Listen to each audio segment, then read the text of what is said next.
Today, the Iran war escalated on several fronts at the same time. A fire broke out on the US aircraft carrier, USS Gerald R. Turkey issued strong warnings toward the United States. The new Iranian leader spoke publicly for the first time. And at the same time, Israel threatened to seize territory in Lebanon. And suddenly a huge question is being asked. Are we now heading toward a conflict between NATO countries? Make sure to stay until the end, because today's developments are intense.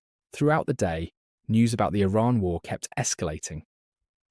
So here's a quick overview of the developments that you probably won't hear about in the evening news.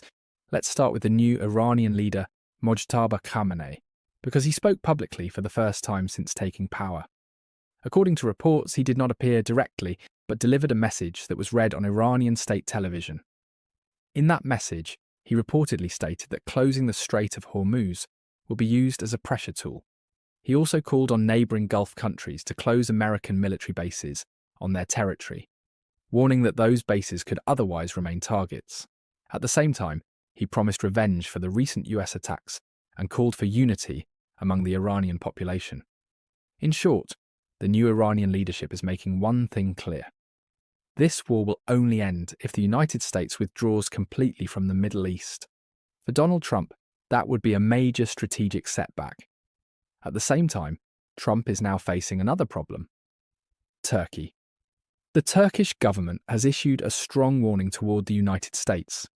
Turkish Foreign Minister Hakan Fidan stated that Ankara will not tolerate attempts to trigger a civil war in Iran. Speaking at a press conference, he said Turkey rejects any plans aimed at destabilizing Iran through ethnic or religious divisions, and warned that Iran's territorial integrity must not be threatened. He also warned against any attempt at regime change in Iran. In simple terms, Turkey is signaling that it will not allow such plans to move forward.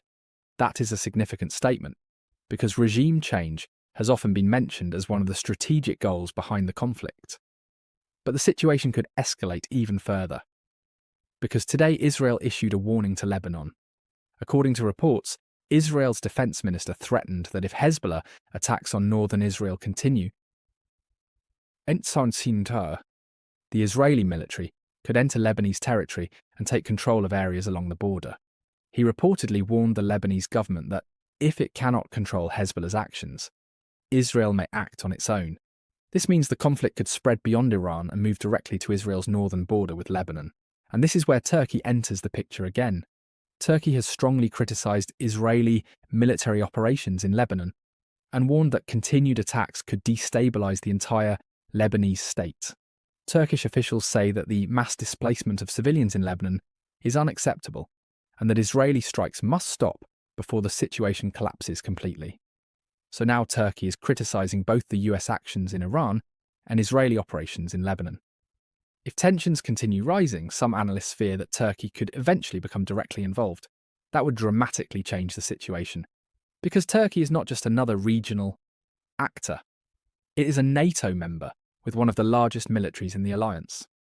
If Turkey were drawn into the conflict, it could theoretically create tensions between NATO allies themselves, something that would have enormous consequences for Europe and the entire alliance. But the developments don't stop there. Another surprising report appeared today. A fire broke out aboard the US aircraft carrier USS Gerald R, and at least 2 sailors were reportedly injured.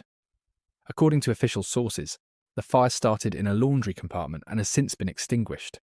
However, as often happens during wartime, alternative claims quickly spread on social media. Some posts claim the carrier may have been hit by a drone, although there is currently no confirmed evidence supporting that claim. So at this point, the official explanation remains that it was an onboard technical incident. But taken together, today's events show how quickly the situation is escalating. We now have a new Iranian leader demanding US withdrawal from the region, Turkey warning against regime change in Iran, Israel threatening military action inside Lebanon, and unexpected incidents involving major military assets like the USS Gerald R. If these tensions continue to grow, the conflict could spread far beyond its original front lines. So the big question is this: can this war still be contained, or are we moving toward a much larger regional conflict, possibly even involving NATO members?